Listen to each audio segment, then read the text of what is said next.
Press the red button to subscribe to my channel and ring the bell icon to get the latest updates from Sonia Goes Natural. Hey friends, welcome to Sonia Goes Natural, and today I'm going to present to you a very special recipe. Yes, restaurant style kadai paneer. This recipe has been always very close to my heart, and whenever I go out, I always order this particular dish. So some secret ingredients have been added to this recipe, so let's get started with this recipe with this wonderful ingredients. So I'm going to start with malai paneer. This is the very first step. Malai paneer, about 150 grams. Going to season it by putting kasuri methi on it and putting a little bit of salt, red chili powder, and last but not the least is the garam masala.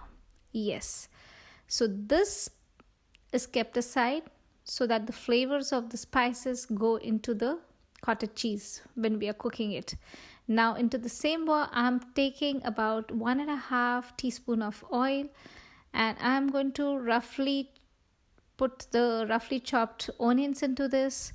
So onions don't need to be brown, but they have to be cooked to a point where we get good flavors out of it.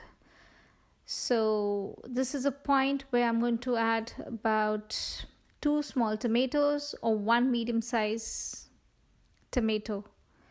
So already we are going to use the roughly chopped onion and tomatoes because we are going to make a paste out of all these ingredients.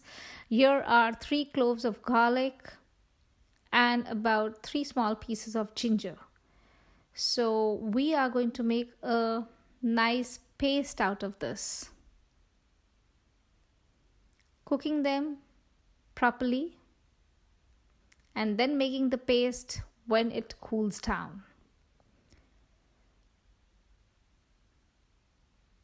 So here, this is a point till which I'm cooking them. So they are not exactly brown, but they are cooked properly. So just keeping them aside now, starting with the other process. So in the same wok, I am going to take this is the another set of 1 small onion which I have taken. It has been cut in a roundlet form. Same with the capsicum. This is the special style of the kadai paneer. And again, this has to be cooked separately. All these 3 ingredients have to be cooked separately. Again, taking 1 teaspoon of oil and cooking the cottage cheese in this.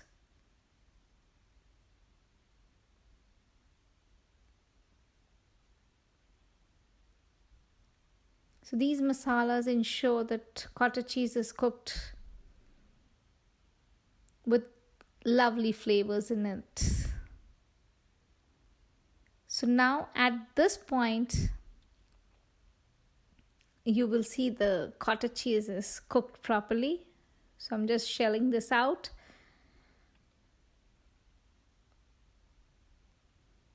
And now adding the onion pieces into this.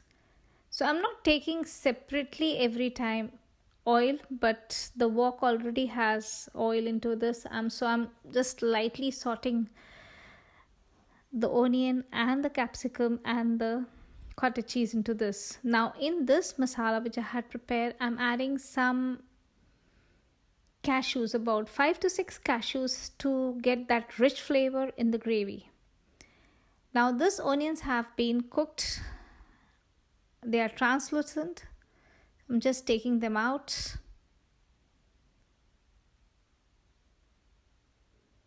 And now after taking them out, am I going to add the capsicum pieces.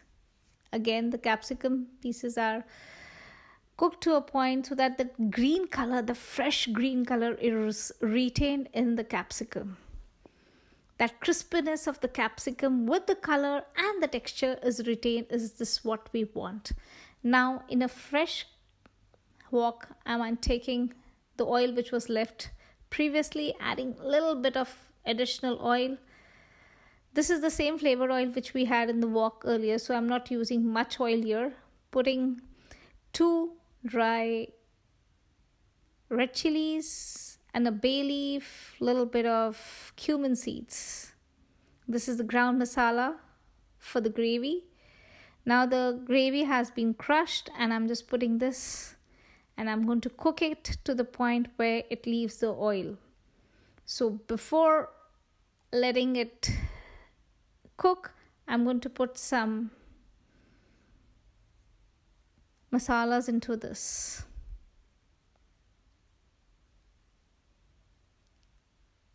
Here I'm putting red chili powder into this so that the color comes, that good color comes, and a little bit of salt, because this will just help in quickly cooking of the gravy. This is a nice tip for you.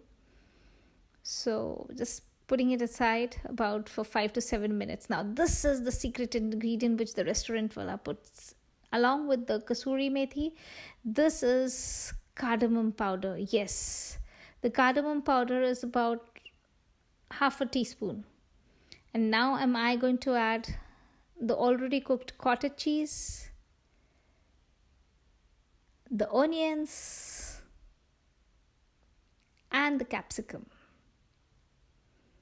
So nicely making them mix with the gravy so that they just take the flavors of the gravy and cooking it to the point where it is so very delicious to eat. Believe me, this turns out to be a fantastic dish with chapatis or with rice. Enjoy it. I'm enjoying it with my chapatis. And do try this, and if you like it, please share and subscribe to my channel. Bye bye.